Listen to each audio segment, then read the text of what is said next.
Thank you, Mr. Speaker. I brought this amendment because I believe that his bill addresses women reproductive issues in terms of their ability to have their insurance cover it, but it doesn't address men reproductive issues. So what my amendment does is it changes the language from abortion services and substitute abortion and vasectomy services. So with that, I move adoption. Lady moves adoption. Amendment number 1, properly second. Any discussion on the amendment?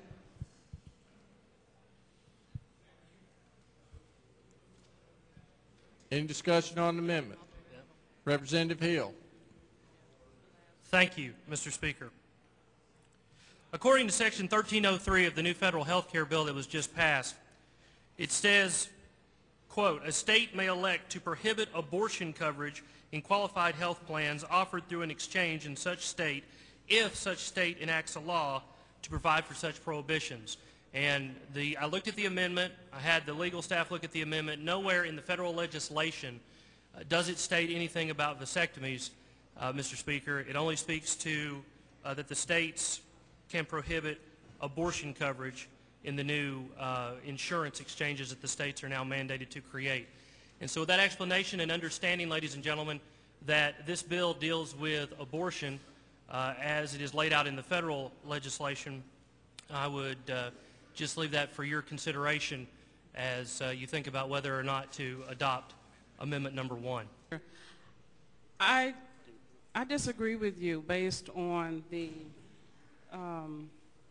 statute that's cited in the original bill. It says, it cites 39-15-201, which deals with the language of abortion in the state of Tennessee. It deals with not just abortion, but it deals with all of the reproductive and lack thereof reproductive options available.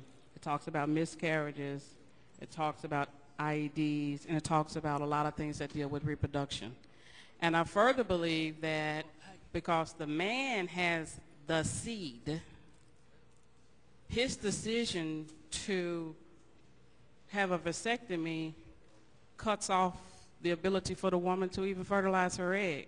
So I think it's all a part of what we're dealing with in the bill. Secondly, we just spent several, maybe 1.5 hours talking about in the previous resolution not to even recognize or to urge Congress not to even implement this particular bill. So here we don't want to implement it on one hand, and then now we want to turn around and say, let's do this.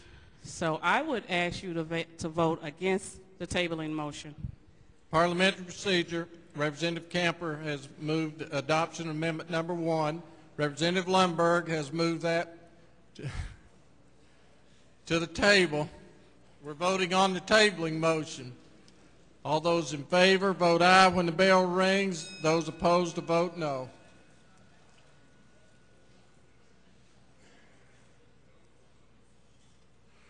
Has every member voted? Any member wish to change their vote? Take the vote, Mr. Clerk. Aye, 63, noes 28, 3 present, not voting. Tabling motion prevails. Next amendment. The sponsor yield. Yes, ma'am. Thank you. Representative Hill, I believe, of course, what you're saying is that this only pertains to insurance in which governmental money is being used. But I just can't read this in your bill. It says, no health care plan required to be established in this state through an exchange pursuant to federal health care reform legislation enacted by da-da-da. And an exchange only sets up these insurance company sort of things. We don't even know what it's going to look like. So, I mean, where does it say what you're saying in the bill? Because it doesn't say that. I'm sorry, Representative Richardson. The reason that I said exchange in the legislation was a very specific reason, and that is because that is the language that is used in the federal health care bill. As to the specific makeup of the exchange, you are absolutely correct. We do not know the exact details of it, but we do know that the federal legislation allows the states to opt out of the taxpayer-funded abortion. So that's what we're trying to take, in my opinion, take advantage of right now. Well, if that really is what you want to do, would you accept an amendment that actually says that? It does Because say, this is very, very broad. It doesn't say that. Has everyone read this? I mean, it doesn't say that, y'all. the specificity of it, Representative Richardson, I believe is there, because as we take a look at it, it does reference exchanges, which is the exact language used in the federal legislation on page 2069. It references 111th Congress, so that there is no doubt that it was the health care bill that was passed by this Congress that was just enacted and signed by the President, and it clearly defines what abortion is by citing 3915-201. So it is very, very specific. I think that my first point is that we're on dangerous ground here because we're trying to regulate an industry that hasn't even begun. So we're not even sure what we're talking about.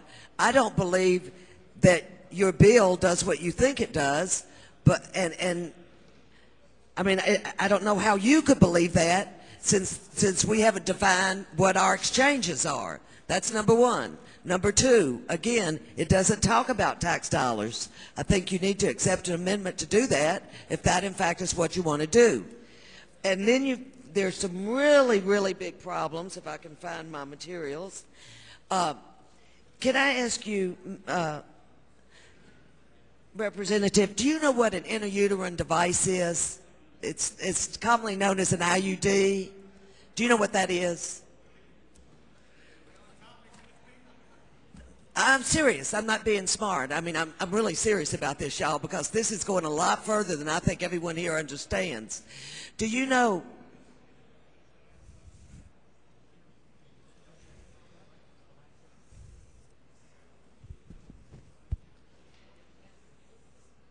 Do I keep talking? No, Representative Richardson, I do not know what that is. Okay. Do you know about the various kinds of birth control pills that are out on the market today? Do you know about the Nouveau Ring or any of that? Or you're a married man? Yes. You're out of order, Representative. Okay, let me just say this. In the code, why am I out of order? I don't know.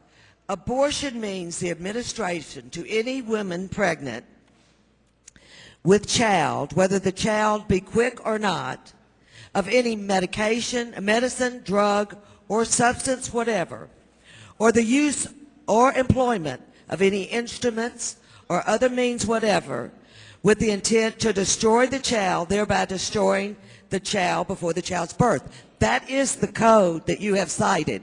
And what you are doing here is you are prohibiting a huge number of birth control methods, if this is the citation you're using.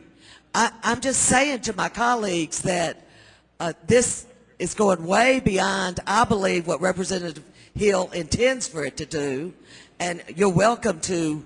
An intrauterine device actually stops the implantation of a fertilized egg. It doesn't stop the sperm. It doesn't stop the egg.